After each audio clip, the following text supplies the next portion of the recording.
I want to thank everybody for being here. I'm humbled that Dr. Williams asked me. I'm honored.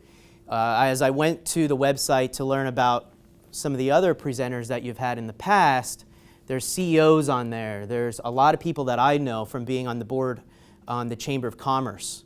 Some leaders that I follow, that I've gone to, that I've paid for to actually be in their presence to hear them speak. So this is really cool what Mars does, and you guys are pretty lucky to have this stuff. So again, thank you for having me. We won't be here the whole time, so you guys can get out, enjoy the weather. So again, thanks. So what I'll talk about today, because there's a lot that I could talk about, but I really want to talk about specifically about how young leaders can change an organization. So, make change happen. One of the coolest moments of my career was when my executive vice president called me into his office. We had a long discussion, and he came over at the end of the meeting, and he shook my hand and he said, "Congratulations, you're now a director of a Fortune 100 company." That's pretty cool to hear. Director, Fortune 100 company. It's pretty cool.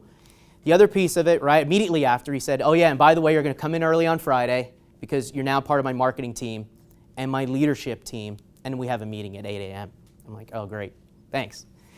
So to be part of a Fortune 100 company, be a director, be part of the leadership that helps lead this organization to the future is pretty exciting. So as I look back on that, I asked myself, wow, what did I do to deserve this? How did I get here? Also, I'm pretty young in my career right now. So how did I end up being young, being in this position, being a leader, and changing an organization that's been around for 50 years? So that's what's been exciting, and one of the few things that I'd like to talk about today. So first off, Dr. Williams did a great job introducing me, mostly because I wrote it, but it was still a very good job. So again, I have an undergrad. It's from Pennsylvania College of Technology. My undergrad is in graphic design. I have a minor in business. I was actually the first graphic design student at the Pennsylvania College of Technology that had a minor. Before that, anybody that even questioned a minor, all the professors said, "It's too much work." And I said, well, I want to do more than just art. So earned an associate's degree first in advertising art, ended up with a bachelor's degree in graphic design with a minor in business. I was pretty fortunate because I had an internship, actually several internships, but the most important one was actually as a digital marketing, a digital media specialist at the Pennsylvania College of Technology. While I was there, ran all the video work, all of the website work, so I learned a lot during that internship, and was able to work with all the different professors, all different students from across different curriculum that really helped me understand how does a team work. So because of those internships, I made a lot of connections and was immediately able to get a job as a senior.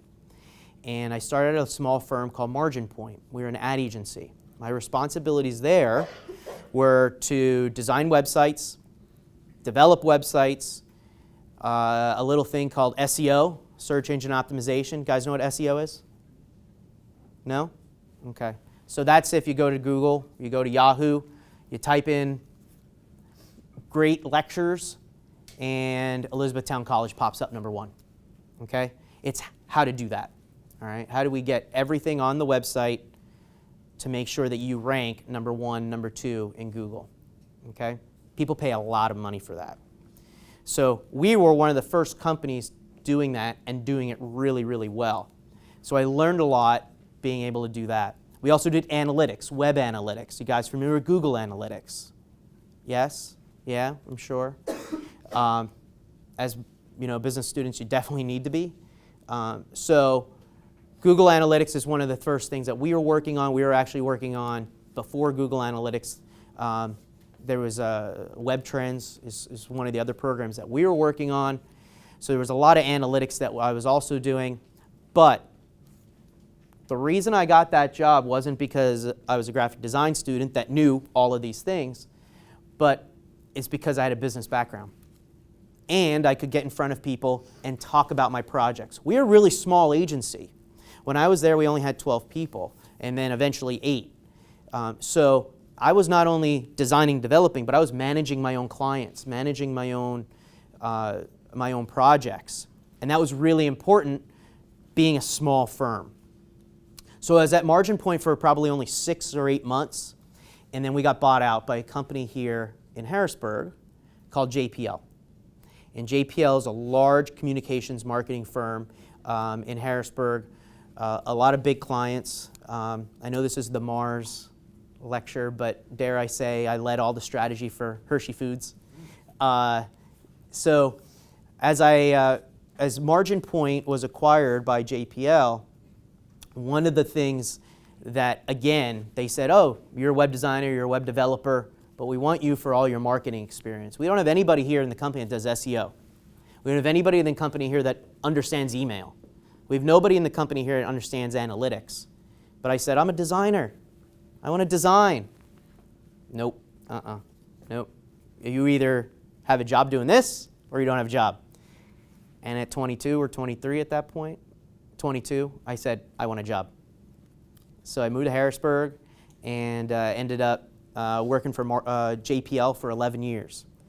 I started at JPL as a digital marketing, or we called it e-marketing at the time, e-marketing specialist. Built that team, built that department, ended up becoming an e-marketing consultant, working with larger and larger clients. And then before I left, I was senior marketing, digital marketing consultant, where I had a team of people that we all worked together. So with all that being said, I get an email one day on LinkedIn. Okay, keep your LinkedIn profiles up to date. If you walk away from here with anything, do that. So I get an email on LinkedIn, and I had gotten a few, and I wasn't actively looking because, and I'll talk a little bit about ad agencies a little bit later, but I really wasn't actively looking for a position, but I get an email on LinkedIn, and it's from my now boss. And he said, hey, I saw all the great things that you're doing over there at JPL. I heard a lot of great things about you in the community. I'd love to talk to you a little bit more. I have some new openings over here. So one thing led to another, and it was a brand new position. So Rite at that time didn't have an e-commerce department. They had hired my boss, who's from Epsilon and Staples and a lot of other really great companies. They hired him to really start the e-commerce department at Rite. And I was one of the first 2 hires that he had to build this new entity at this organization. So that was really exciting, a really cool challenge for me to take on and just own it. So what happens at an ad agency is you do all this great work and then you hand it off. And you say, here, client, go make this happen. I got sick of that. I wanted to see what would happen on my own. I wanted to own it. And this was an opportunity for own it, an opportunity for me to take something that's never been done before at a huge corporation with huge backing and see what I could do. Really challenge myself and take my career to the next level. So I've been at Rite now for 4 years. I started out there as just an e-commerce manager, e-commerce marketing manager. I ran all the e-commerce marketing at Rite. What does that mean? Again, it's all search. So it's search engine optimization. It's all paid search, so paying for those top spots. It was all email, so all the email that ran to the Rite online store. It was all display media, so all the banner ads that you see. It's all the social, so the Facebook, the Twitters, the Instagrams, all that fun stuff related to the Rite online store. My responsibility. All the affiliate marketing.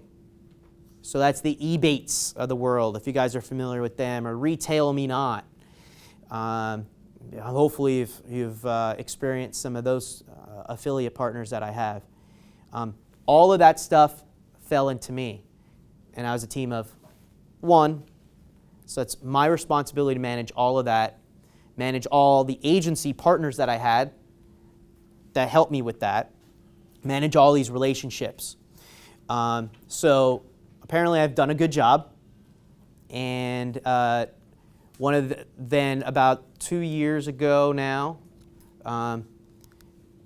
my executive vice president came to me and came to my boss and said, "Why are all the Rite Aid online store emails performing so much better than the rest of the organization?" And the answer was, "That's because Joe runs them." So he said, "Well, why isn't Joe running everything?" And ended up, a couple weeks later, Joe's running all email. So all email in the organization, except for stuff that specifically comes from pharmacy, comes from me. So again, a team of one, managing all this e-commerce marketing and email marketing. So building relationships, understanding who in the organization can help me, understanding what other partners I can have, all became extremely important. So again, hopefully continuing success, and we've seen some really good success with the Rite Aid online store. We've seen amazing success with email. And then more recently, as I just mentioned, only in the past 3 months, it was actually at the end of December, so 4 months now, is when I was promoted to Director of E-commerce and Direct Marketing. So what does that mean? So now I own all e-commerce, which means not only all the marketing stuff that I really enjoy, but all fulfillment. All right, all the stuff that gets shipped out falls under me now. All the stuff that, all the products on the website falls under me now. Luckily now I have a couple people to help me. But all of that stuff falls under me. Email falls under me again. Now print, back to my old design days, falls under me. So all direct mail that we send out. Any customer one-to-one communications, right? Rite Aid, at Rite Aid our big saying is, with us it's personal. That's what we try to do. We give you personalized coupons, personalized offers in all different channels. So luckily for me, I understand all those channels. I can understand how to deliver those things. I'll talk about how all that kind of stuff works together in a little bit. But that is where I'm at. And you may say, well, Joe, where did all this e-commerce stuff come from? You know, do you have a background in fulfillment? Nope. Do you have a background in merchandising? Nope. But, and I always say this, why do you give all e-commerce to the marketing guy? Well, it all comes back to really one presentation that I had done. And I had done a presentation in front of a larger group of leadership at Rite Aid and our category management team. And we had done some analytics, and what we learned is that, let me ask you this question. How many people ever shopped at a Rite Aid? Awesome, good.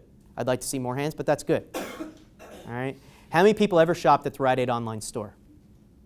Oh, we got one, awesome. 2, thank you. Cool, all right. How many people shopped at Amazon?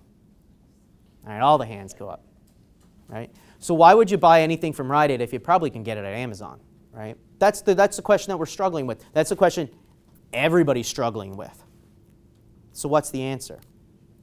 Well, we ended up finding out that that answer is because people are loyal to us. And there's other reasons. We have some specific products that you can only buy with us that are really, really, really, really good. But the main reason is loyalty.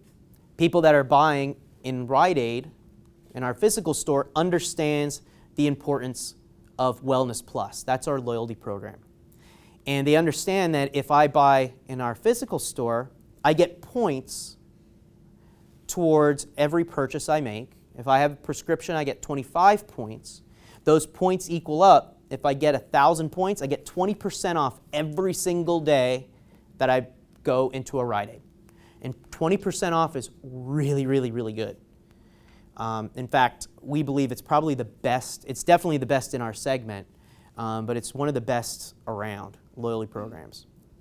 So if I can buy stuff online and in store, I can earn more points.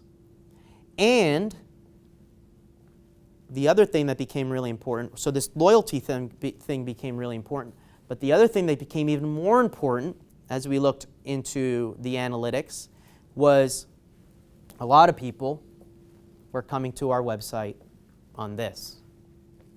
Their mobile device. How many people ever bought anything on your mobile device? Right? More and more and more, right? But as we looked at the website and all the analytics, what we learned is that the majority of people that were coming from their mobile device weren't buying from us. And what's really cool with analytics, you can get really deep. And we actually understood the demographics of the people that were coming to our website on a mobile device. And they were totally different than the people that were buying from us. So that made us understand. So we dove into it, and we started to find out was that as much money as the e-commerce site makes, all right, and it really makes about that much of this much of what Rite Aid makes, the people that were coming on the mobile device were doing research before they were going in store. They were using it as a marketing tool to make a decision before they were walking into a store. They were creating their lists, or, hey, I got to go pick up my prescription.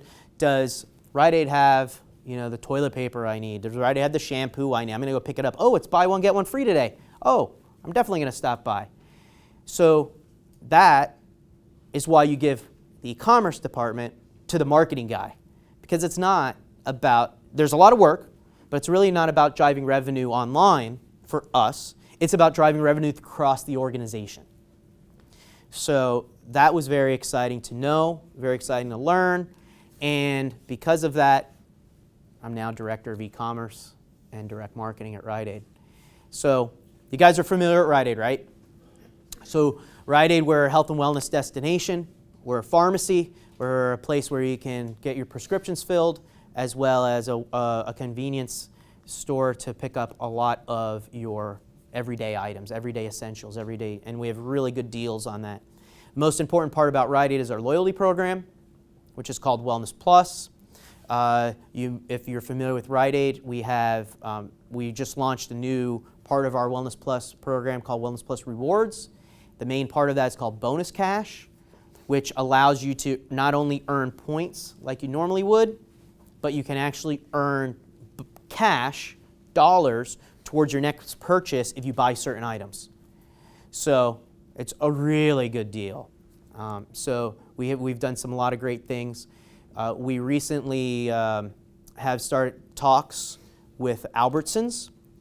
Albertsons is a huge grocery chain. They own Acme, they own Safeway, as well as several other major brands.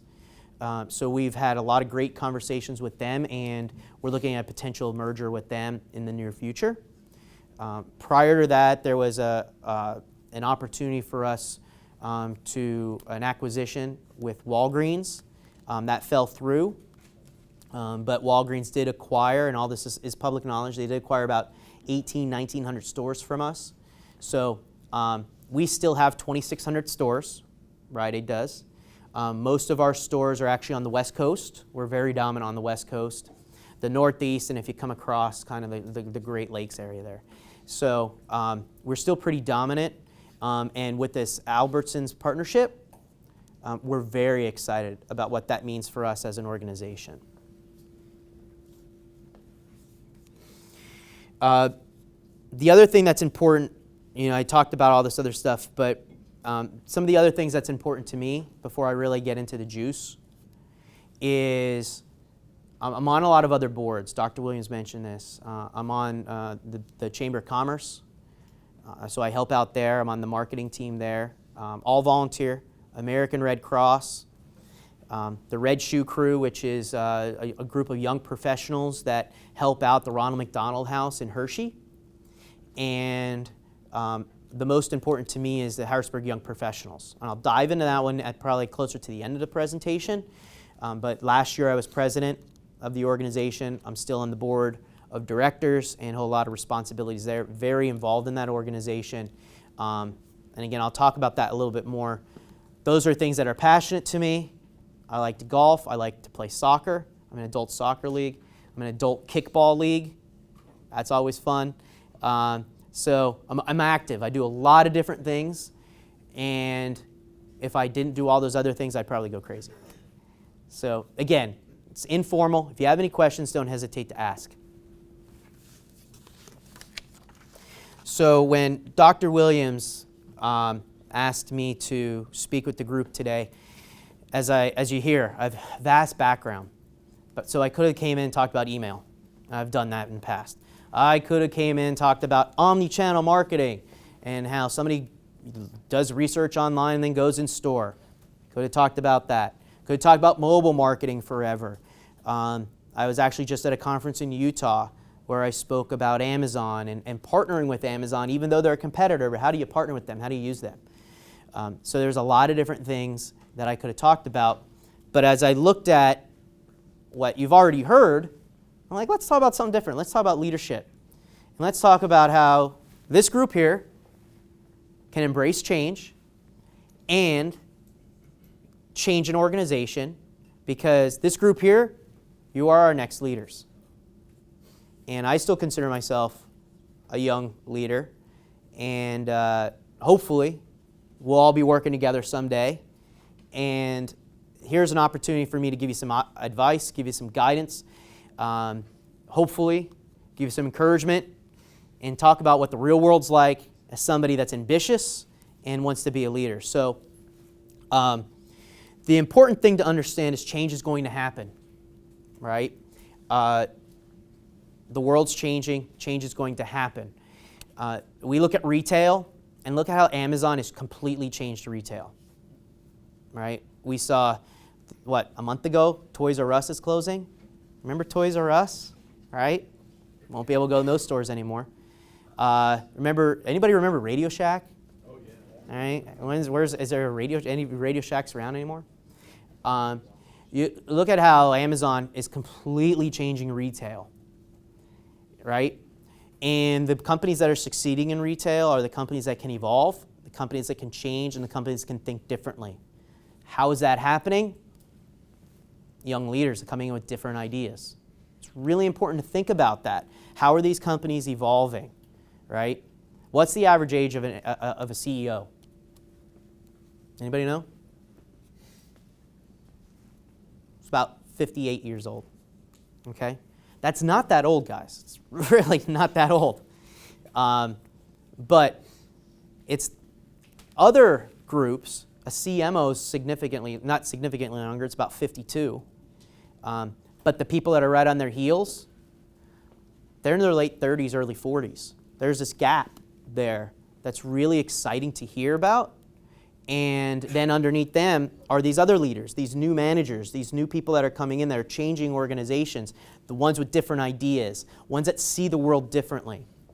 Those are the people that are really exciting to hear about. Do you guys remember the show Mad Men? Remember that show on AMC? It was about advertising agencies in the 50s. So here's always a good slide that I like to look at. This is the past. This is advertising and marketing in the past, right? I had radio, I had TV, and I had newspaper. So you think about Mad Men. Mad Men was cool because everybody walked around the office smoking, having whiskey, whatever they wanted. And this is what they had to focus on. That's not the world today. It's not that easy. We have search, we have affiliates, we have social, we have TV, we have radio. We have terrestrial radio, we have satellite radio, we have on-demand, online radio. We have display, we have newspapers, we have email, we have direct marketing, we have mobile. We have mobile apps, we have mobile online, we have progressive apps, we have print, all different types of print. You have magazines, do they even exist anymore? Newspapers, how many people get a newspaper? Nobody raise your hand because it doesn't even exist anymore, right? Affiliate marketing, all the relationships that we have, couponing. There's so many different things.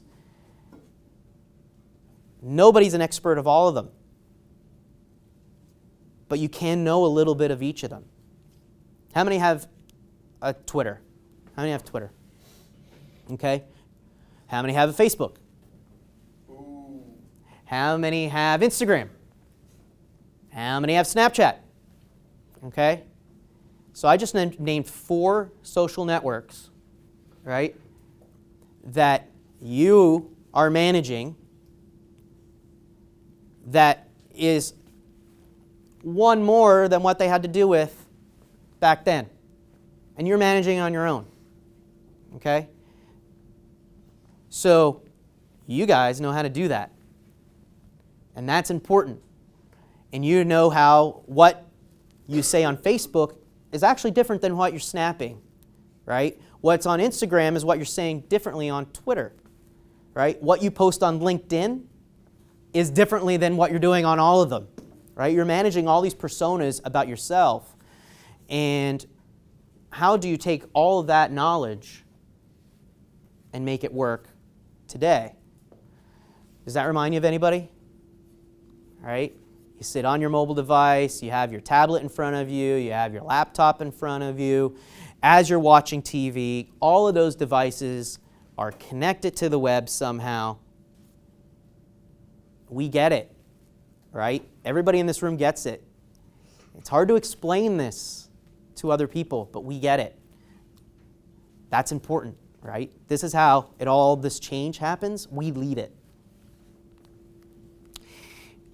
One of the things that's I always find interesting is when people complain or they talk about millennials, right? You guys sick of hearing that yet? Yeah? So I'm right on that cusp of millennial and Gen X, and I think there's a new term called Zennials, but I'll get in. That's another lecture. But this whole perception that millennials are lazy, this whole perception that millennials are entitled, this whole perception that millennials don't want to work, it's not true, but there has to be a truth to it because it is a perception. There has to be at least a little truth to it. So how do we change that? How do we in this room change that perception? So you got to remember nothing's given to you, right? We all work really, really hard, and we have to change and we have to think differently. And the organizations that are succeeding are understanding this. The organizations that are succeeding are hiring you and helping you through changing their culture to help you.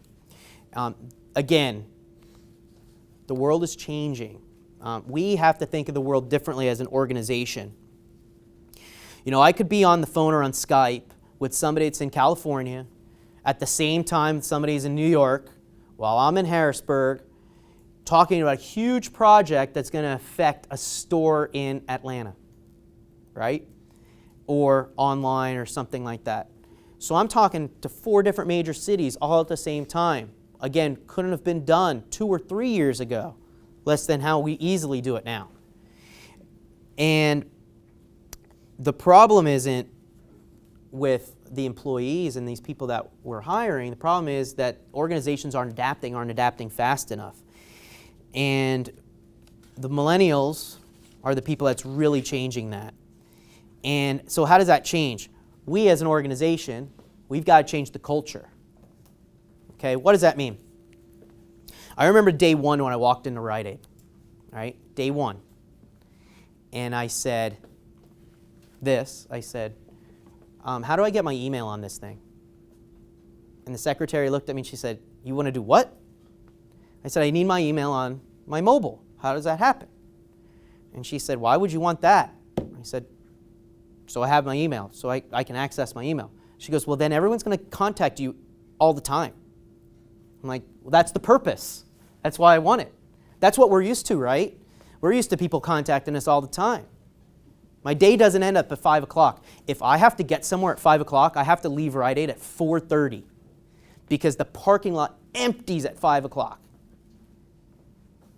It blew their mind when I started coming in at 8:30 because I was supposed to be there at 8 o'clock. I'm like, I'm sleeping in, right? I came in at 8:30. That's what I do, right? But my first day at Rite Aid, I didn't leave until 6:30 at night, and I walked out, parking lot was empty. Nobody there except for my one single car and my boss's car, which was really important to note. Your boss, his car was there too, right? That's important to note, that he knew your car was there at that late at night. The culture's changing there.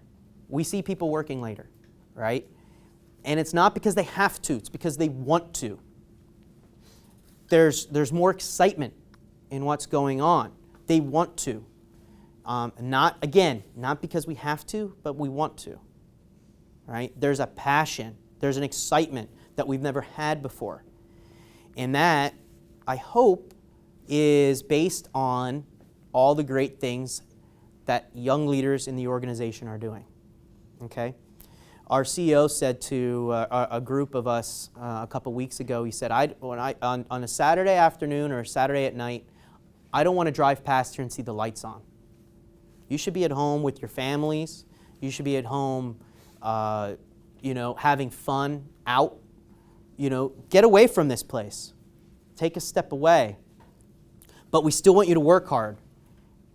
And at the agency I used to work at JPL, our motto was, work hard, play hard. That's what we did.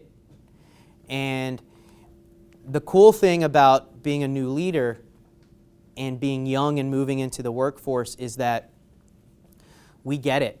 We get how all this stuff can move and move so fastly or so quickly. And we understand how to multitask. We've got to get better at that. I would recommend anybody that's in marketing or business, if you can, try to get a job at an ad agency. Your world will change, right? But what's cool about an ad agency is you're going to learn how to multitask. You're going to learn how to hit deadlines. You're going to learn how to manage multiple projects with multiple clients. You're going to be involved with so many different things that you never thought you'd be involved with. You will, not only that, you're going to work really, really hard. It's going to wean out really quickly the people that want it and the people that don't. And if you want it and you want to see how it moves and see how fast it moves, an ad agency is the best place to work. What also is cool about most ad agencies is the culture. What's cool about an ad agency culture? The ad agency I worked at prior to coming at Rite, we had a beer tap. All right? We had a room for nursing mothers that could bring their baby to work.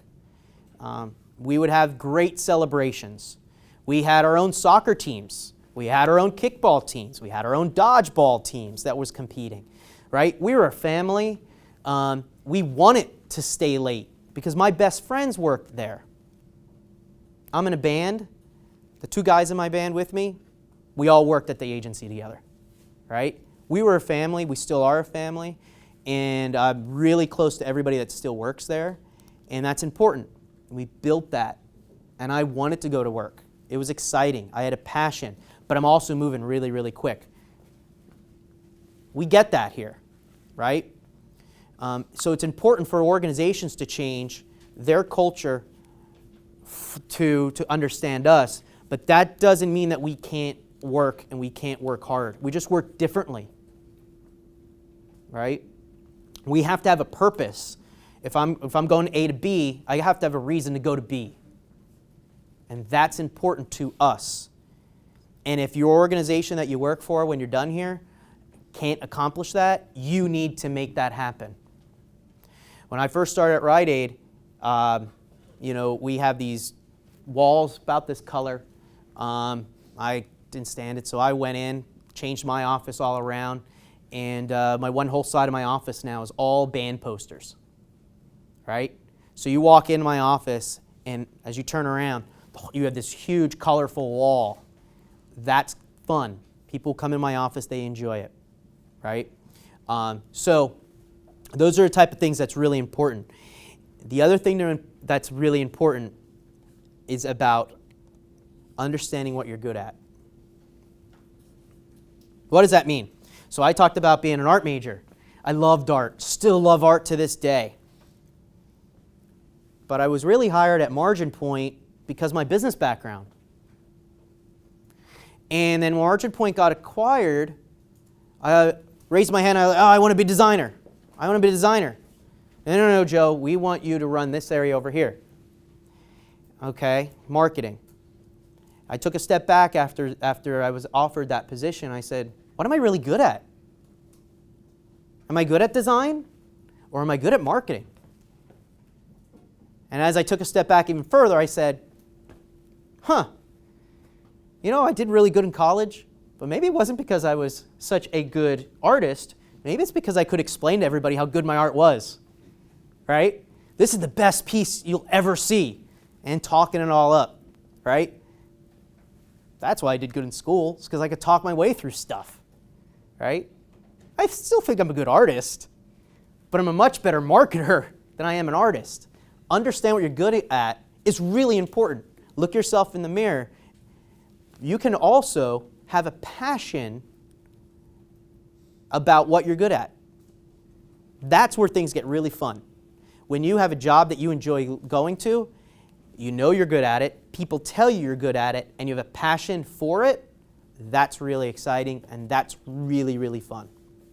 And that's where things can really work for us as young leaders. We can better understand what we're good at and how do we take that to the next level. Because things are changing so fast, we understand it. Don't be afraid to fail. As a young leader, as somebody coming out, my boss always says, fail faster.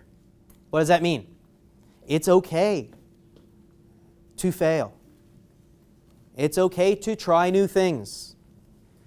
Doing the same old isn't working. That's why retail is failing. It's not working. We have to think differently. Fail faster. It's really important. When we talk about A/B testing, so email is something that falls under me. It's one of the things I'm responsible for. A/B testing. Does email A that looks like this perform better than email B that looks like this? A/B testing. You guys have heard of it, right? The purpose of A/B testing is to fail and find what's successful. And then when A wins, what do? You test A, B again. And you're constantly testing. You never stop testing. What does that mean? I never stop failing. But I never stop succeeding either. So that's important. But fail faster so you can get to a better product quicker. Google's constantly doing alphas and betas and all these new things. And Amazon is as well. Constantly changing their layout, changing how you shop, changing products that you're seeing. Every single day, they're changing 6 or 7 different things in their algorithms or on their website that you don't even notice. A change of a font here, a color here. Why? To learn, to fail faster, to improve their product. So don't be afraid to fail, and don't be afraid to take criticism. Take criticism positively. Man up. Listen to people. Because one of the things that people say about millennials, we're entitled. They don't like to hear the bad things. Hear them. What's it going to hurt? Right? Just words. Take the criticism, learn from it, again, fail faster, and improve yourself.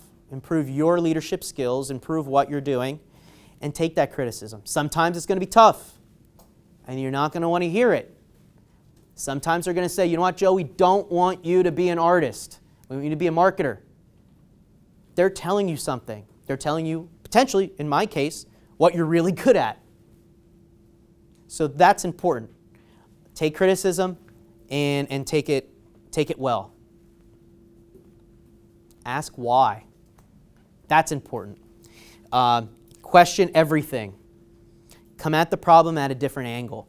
So at Rite, we have the weekly circular. All right, that's the little newspaper that we print that goes in other newspapers, or we send them out direct mail. And it's a really important to our organization, has been really important to our organization for 50 years, but it's changing. Again, not a lot of people get newspapers. So as that changes, we've been having a discussion, and since day one that I got there, the question was, how do I deliver that digitally? How do I make the circular digital? Nobody could do it. And I started asking why. Why? It seems easy. Why can't we do this? There's got to be a reason. One of my pet peeves is when people say I can't do something when I know that they can, right? Or even worse, when they haven't even tried, right? So give it a try, fail faster, understand what you're good at. But again, with the circular, I started asking questions. Start developing relationships with individuals that I normally wouldn't talk to, right? I'm the digital guy, the e-commerce guy. What's he doing over there talking to the print people? He's in the wrong building. I'm trying to understand how things are created, how things are developed, so that I can recreate this thing over here. And they've been asked this, they've been challenged this for years. And just by developing relationships, talking to people, I understood that there's this document out there that has everything in basically an Excel format. And if it's in an Excel format, I can recreate something online. But nobody ever asked. Nobody had those conversations, right? Ask why. Really important, read body language. What does that mean? If you can read body language, anybody play poker? Nobody plays poker? A couple people play poker? Good poker players can read other people. Go to YouTube, go grab some books, and learn about body language. What does this mean? What does it mean when people aren't looking in the eye? What does it mean when people have a handshake like that? What does it mean when people have a really strong handshake? As leaders, it's important for you to be able to read the audience. It's also important for you to influence the audience with how you are coming off. So that all those types of things are really important. So I would definitely recommend learning more about body language because it's only going to help you in your career on how to deal with people. I always when I talk to again, I'll talk about HYP in a few minutes. But when I talk to young leaders in HYP and projects that they're working on, one of the things that I always like to say is you need to be a chameleon. You need to be able to listen and to what that person's saying and then react to it in their manner. How to communicate to them is really important. Starts with body language. Be humble. Know when to toot your horn and when not to toot your horn. Okay? And don't burn bridges. Even though you might not get along with this person over here, don't burn that bridge because you never know. You just never know. So be humble. Praise and recognize. Really, really, really important. And what's cool about this one is that it makes you feel good at the same time. One of my little tricks is if somebody does a good job for me or a project, or I hear they're doing a good project, and this goes really, really far, I'll shoot them an email, say thank you again for all the great work that you've done. I really appreciate it. And this is internally and this is externally. And I copy their manager on it. Really simple, but then their manager knows that they did a good job for Joe or that they impressed somebody else. By doing that, that puts you in that next level as a leader. It positions you as a leader, right? We'll talk about being a leader and the difference between a leader and a manager, and we could have a different lecture on that. But positioning yourself as a leader by just giving praise. We at Rite have a program called Applause, and that's exactly what it is. Somebody does a great job, we give them applause. It's an online portal. You type somebody's name in, and then you say all the great things that they did, and then it goes throughout all of our portal. People can see all the great work. We have computers throughout the organization, screens, or the company where you can walk through the building and you can see all the applause that people are receiving. I try to carve out at least a little bit of time once a week or once every other week, or I can write a couple out. Giving that praise, giving that recognition is really important. Positions you as somebody that's important, and it positions you as somebody that is more about yourself. Again, be humble. Work hard. It's pretty simple, right? We know nothing's given to you, especially with the perception of who we are. We have to work harder. Does anybody know what GSD? You ever heard of that? Okay. So my project manager at Rite has that in his office. And GSD is simple. It's get shit done, right? Work hard and get shit done. That's what we do, and that's what we need to do. Have a deadline and don't miss it. Get it done. So work hard, play hard. Accept the challenge. We've talked about my background, and I'm not the person that's going to sit around and let something happen. I'm going to go after it. And if someone challenges me and says it can't be done, it just makes me want to do it more. Be that person, right? And it doesn't matter what it is. Be that person. Accept the challenge that's going on. Have humor. Laugh. You only live once. Does anybody see Family Guy? Right? We all know Family Guy. We all knew Brian, the dog. Okay. So there's an episode of Family Guy where Stewie walks in. Stewie's a little baby. He walks in, and Brian's sitting on the couch, and he's sipping on whiskey. And Stewie says, what are you doing? Is that Rite whiskey? And there's actually Rite whiskey, a little bottle, and our logo on Family Guy. Hilarious. I thought it was just funny, and I kept talking about it. I went on vacation a year ago. My boss thought it was the funniest thing. I come back in from vacation, I shut my door. Back of my door is plastered with screenshots of Brian the dog with Rite whiskey sitting next to him. Have humor. Make yourself laugh. Laugh at yourself, right? There's nothing wrong with what happened there, right? Laugh at yourself. Laugh at your mistakes. Again, if you're failing, laugh at them. How do I make them better? So have humor. Surround yourself with good people. Delegate. That's really, really important for young leaders, is understanding how to delegate. And making sure that you trust the people that's around you. Right? If you can't trust the people around you, you can't work towards the same mission. So, and then there's a lot, right? I mentioned all the different things that I'm involved with. If I couldn't delegate and I had to do every single one of those things myself, I would never get anything done. So understanding how to delegate is really important. And how did I learn to delegate? It was from a mentor. Find a mentor. Who is a mentor? A mentor could be a professor. It could be a teacher. It could be a family member. It could be a priest or a minister. It could be some random dude that you met that is giving you some good advice. I don't care who it is. Find a mentor. Find somebody that you can trust. Find somebody that you can believe in, because it will really be important. And somebody that can look you and tell you, this is what you're good at, Joe.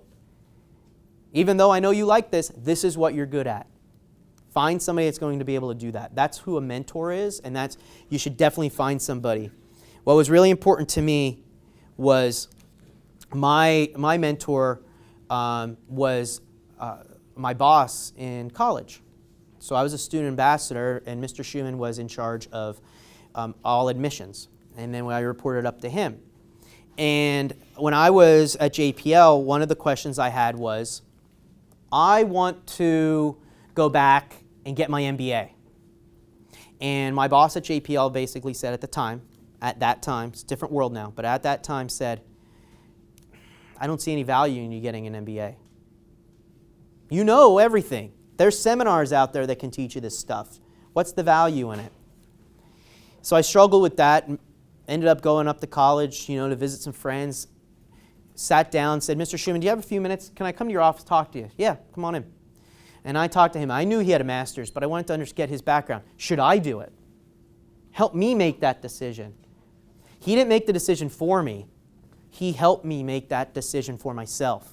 And he encouraged me to go back for my MBA. And if it wasn't for him making that decision, or helping me make that decision, probably wouldn't be where I am now. All right? And what's funny about that story, as we talk about never stop learning, what's funny about that story is my boss then at JPL, who said, oh, maybe you shouldn't go back for your master's, went back for his MBA. So never stop learning. It's really important. May it be in college with an MBA course, or may it be just going on YouTube, looking up something that's new, Lydia.com, learning how to design, develop, how to do things you've never done, new things and it doesn't have to be even related to your profession. If you want to learn how to sew, go sew. You want to learn how to play hockey, go learn how to play hockey. Always learn, right? Never stop learning. That's another important one that I would leave you with. And then the difference between a leadership and a manager, you can see a manager there is the person that's saying, do this, do this, do this, while a leader's on the ground, helping everybody, same mission, and accomplishing the same goal. So that's, as young leaders, we have to understand that. We have to understand that there is a difference. You could be a good manager and a good leader. You can also be a good manager but be a terrible leader. And people look up to leaders. People will follow leaders off the cliff. They won't follow managers off the cliff. And get involved. There's a lot that we do. Work is going to consume the majority of your life, right? So get involved in other things. My passion is Harrisburg Young Professionals. I've been involved with HYP for, like 10 years, maybe close to 10 years probably. Started out there just being invited by a coworker of mine and him saying, hey, how about you come check this out with me? There's an event going on. Let's get to meet some more people, meet some new people. And one thing led to another. Before I knew it, they said, hey, Joe, would you like to be involved in our marketing committee? And I said, yeah, sure. And they asked me that because of my marketing experience. But I didn't accept because of my marketing experience. I accepted because it allowed me to do posters. It allowed me to do logos. It allowed me to do art, things that I'm not doing every day. It allowed me to do the other things I'm passionate about and have fun doing it, helping other people along the way. And getting involved, and it may be a young professional organization like this. It could be the Red Cross. It could be your church or any other organization. It could be anything. Get involved in other things. Sports, always big. Again, HYP is really important to me. At HYP last year I was president of the organization. I'm on the board of directors. As an organization, one of the big things that we do now is sports. So we manage multiple sports. I believe there's 9 different sports leagues. We manage flag football, adult kickball, sand volleyball, bowling, dodgeball. We manage all of that. You throw all of our members, all of the people that play sports, we have 2,500 people that I manage on my own time. And all the cool things and all the issues that come along with it. But you know what? Absolutely love it. And one of the things that I loved about HYP and being president was watching young leaders succeed. And people coming to me as a young leader, as a new committee chair. We have 9 different committees for social organizations, committees for outreach that work with little kids in the elementary schools. We have groups that are specifically for helping out and cleaning the city. There are a lot of different things. HYP is 20 years old, and we're the only, if not the only, one of the few organizations that the city of Harrisburg or the county will come to and trust. And it's hard to say, but they trust us because, again, we get shit done, we do cool things, and we come up with new ideas. So for new people to come to me and say, hey, I had this really cool idea.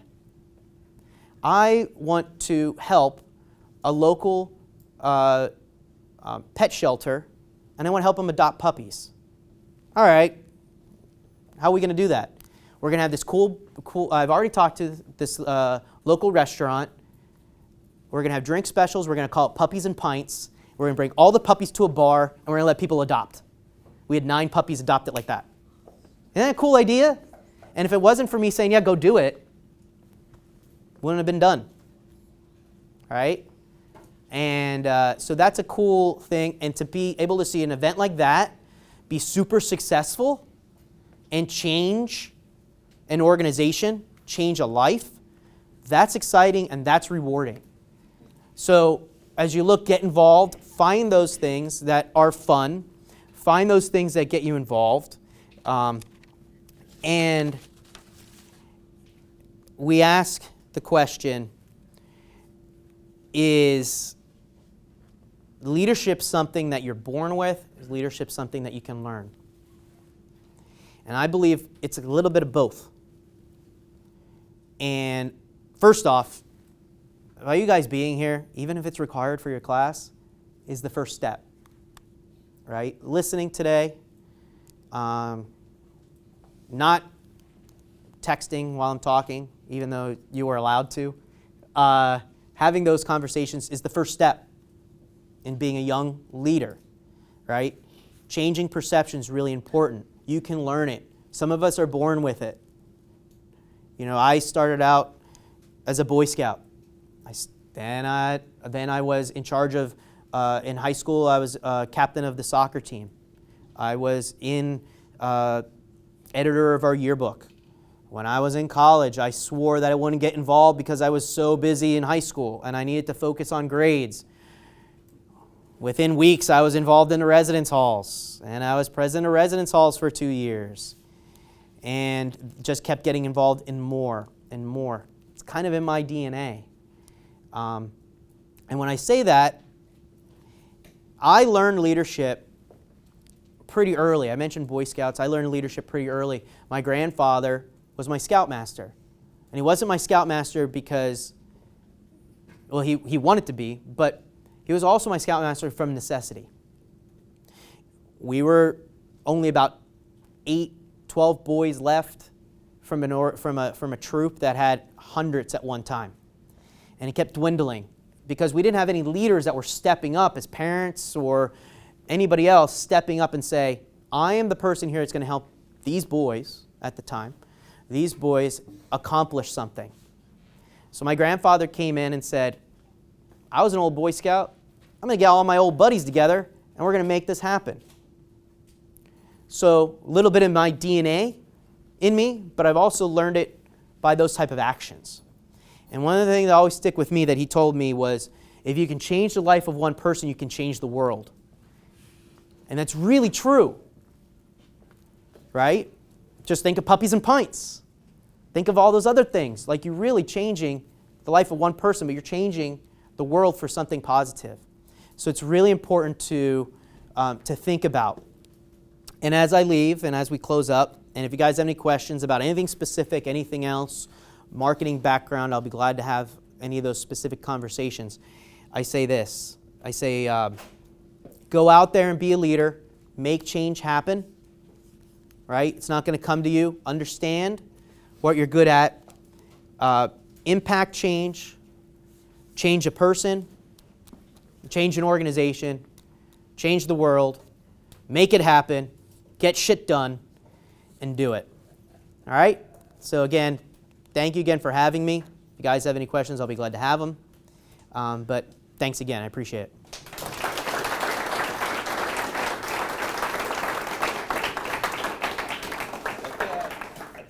Enough time for maybe 2 questions, and then we're going to have our lunch group come down so we can send them lunch. Anybody have any? Mr. Garrett, you like you chomping at the bit. Go ahead. Well, I was curious, you mentioned earlier in your speech, you're talking about the Wellness Plus program. Yeah. I'm familiar with Rite. Don't they also partake in the Plenty program as well, and how do they correlate with one another? Right. So the Plenty program is a coalition of Rite and several other organizations. The Plenty program on its, we are working through how all that is with Wellness Plus and Plenty, and we have focused more on what Wellness Plus means for just Rite Aid instead of the whole coalition, because there's a lot of different people that are kind of moving away from the coalition. The coalition is still there. We still take and accept Plenty points, but there's still a lot of different things that are going on, and we're more focused on Wellness Plus and how wellness fits into that whole scenario and in someone's life. Okay. Yep. Yeah. You mentioned that one of your hobbies is music. What are some of your favorite bands? Or some of my favorite bands? That's a great question. I'm a huge Pearl Jam guy, like old, like that kind of stuff. Gaslight Anthem's huge for me right now. Those type of bands that are kind of that, just plain rock, Black Keys, those type of things. Yeah. All different types. I'll listen to all types of music. I have to listen to it to know if I like it, right? That's right. So, other quick questions?